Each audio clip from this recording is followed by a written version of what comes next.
After speaking exclusively to one of our sources, a source that actually works in PR in Hollywood, they've said that within the industry, it's genuinely understood that Marvel and Warner Brothers think that their two big upcoming movies are going to bomb at the cinema.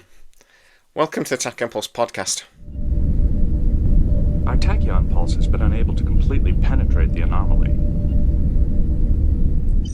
So there have been lots of rumours about both of these movies, and through the connections I've had, I've actually been able to see bits of both of these films and talk to people that have seen both movies in full.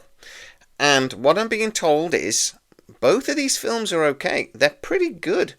I was told by somebody that's connected to Disney that they've seen it and they would easily put Fantastic Four on par with Thunderbolts, except it's got a proper ending, which I thought that's quite good, because Thunderbolts was 95% a good movie. It's just that the end was a bit crap. It wasn't crap. It was just a bit anticlimactic. So that sounds really interesting to me. They basically told me that the Fantastic Four is, spoiler alert if you didn't know this, but it is set in an alternate Earth initially. That's why we see a female Silver Surfer. That's why it looks so weird. And that, I think, has put a lot of people off. To be honest, when I first saw the first trailer, it put me off. I thought, what the hell are they doing? Alternative universe. We saw from the end of Thunderbolts, I believe, that they say, oh, there's something entering the atmosphere, and it's a shot, and it's the Fantastic Four spaceship. So whatever it ends, however this film ends, the Fantastic Four get catapulted into our universe, and that's going to lead into then the X-Men. Basically, that seems to be the plan. But I'm told this movie is fun. It's action-packed. It's relatively logical, which is nice for a Marvel movie nowadays. And a lot of fun. They said the characters are great. Personally, I love Mrs. Fantastic. I've forgotten the actress's name off the top of my head. But I don't know. She's just my type. I like her a lot. Pedro Pascal's in everything at the moment, but he is an actor I have liked ever since Game of Thrones, so I'm okay with that.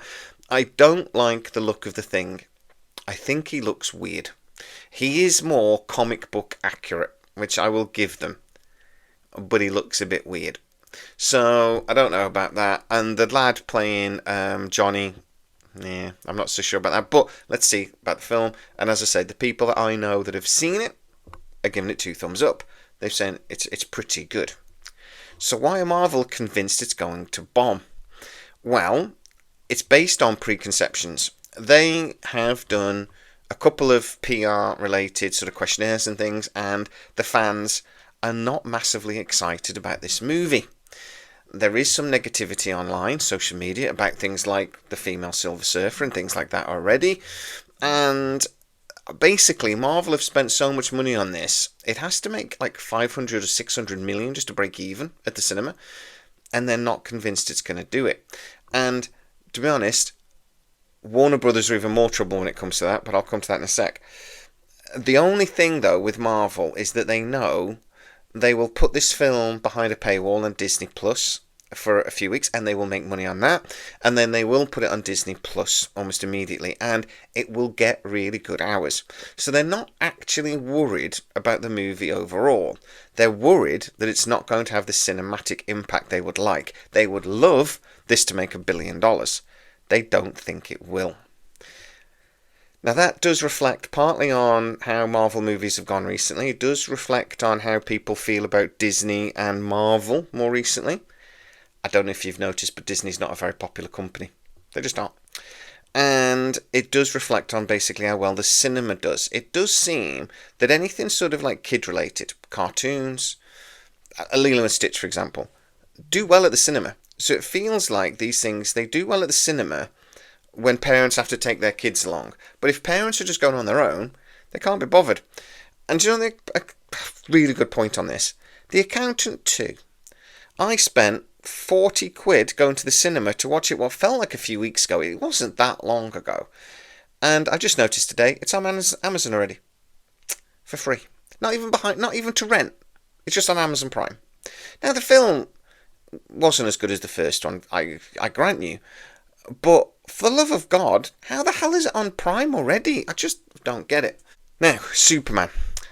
James Gunn has actually had to come out, I think it was yesterday in an interview, and say, no, Warner Brothers did not force me to cut this movie down. It's 2 hours 9 minutes long. I'm just going to say by now, I've seen bits of it. Only bits. Legally, by the way, as well. I was allowed to have little bits shared with me. There's a lot in this movie, so 2 hours does not feel like long enough. When you see the trailer and you see everything going on, that's what the movie's like. All right, and I'm being told by, against people that have seen the full movie, it's a lot, and it's very fast paced. Now, I like the idea of it being fast paced. Comic book movies kind of should be, but I was told that in places it's a little bit confused, and 2 hours is going to fly by. I actually thought this film was going to be 3 hours long. I honestly did, and I might be looking forward to the director's cut because it might make more sense. But, yes, Warner Brothers have not forced James Gunn to cut this movie down to 2 hours 9 minutes, and he actually pointed out they couldn't anyway. This is a DC movie. Now, I agree and disagree with that. If your owners come to you and go, sort this out, we don't like it, cut it down, you'll do it. So if Warner Brothers do come to DC, they'll just go to the DC bosses and tell James Gunn to sort this out. That would happen. So I don't agree with James Gunn on there. I think he's talking out of his backside, if I'm honest, on that one at least. But I know the rumours about massive reshoots and things that surfaced about 6-9 months ago aren't true. There were not big major reshoots. There were some reshoots and some resound and stuff, but that happens all the time as part of the editing process.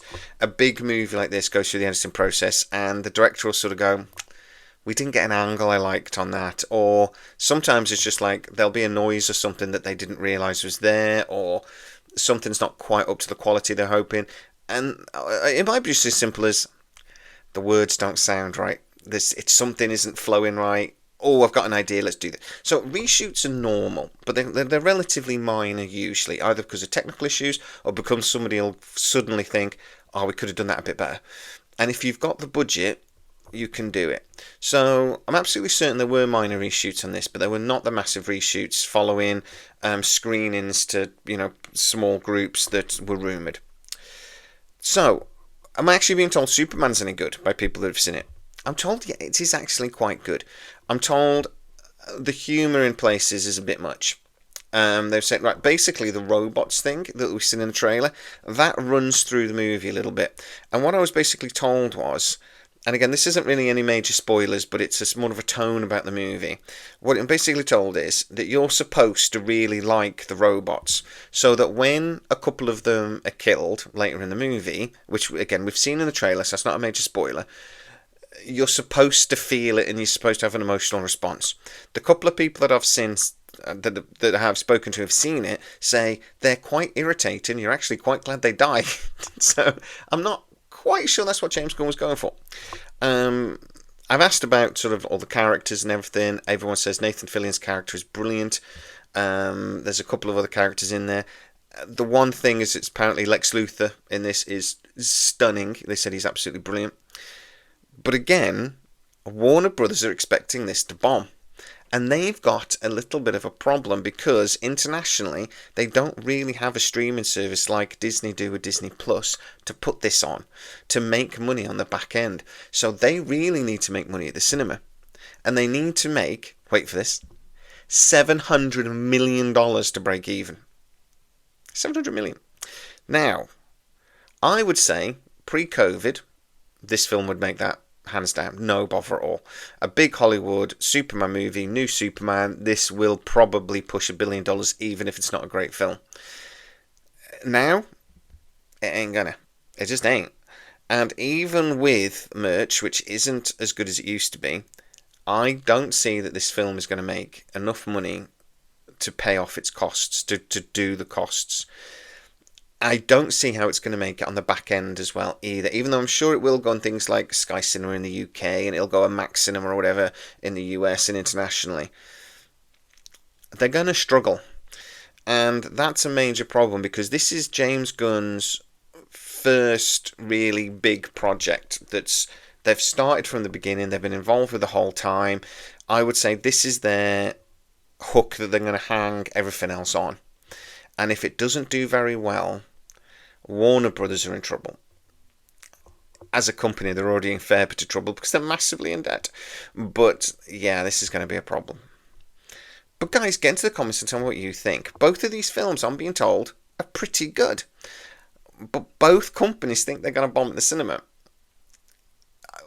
Do you understand why? Do you understand where they're coming from? If you do, please explain it to me, because I don't think I do. Please explain it to me why people aren't going to the cinema anymore, because I don't get that either. Except for my point about that they then appear on streaming services within a couple of weeks. Captain America 3 really annoyed me. That's already on Disney Plus. They put it behind a paywall for a few weeks. I thought it probably won't be on Disney Plus too quickly, so I actually paid for it. And now it's on Disney Plus. Is that the main reason why you don't go to the cinema? Is it because you know it's going to be on a streaming service in just a few weeks? Get into the comments and tell me exactly what you think. If you are new to the channel, don't forget to like, subscribe, hit that bell notification. It really helps us out and you'll never miss any of our new videos. Also, you can become a member of the channel, which really supports us, helps us make more content, and you get to see a lot of our videos up to 24 hours before everybody else. Can't be bad. As always, please stay safe, and I'll see you next time. Our tachyon pulse has been unable to completely penetrate the anomaly.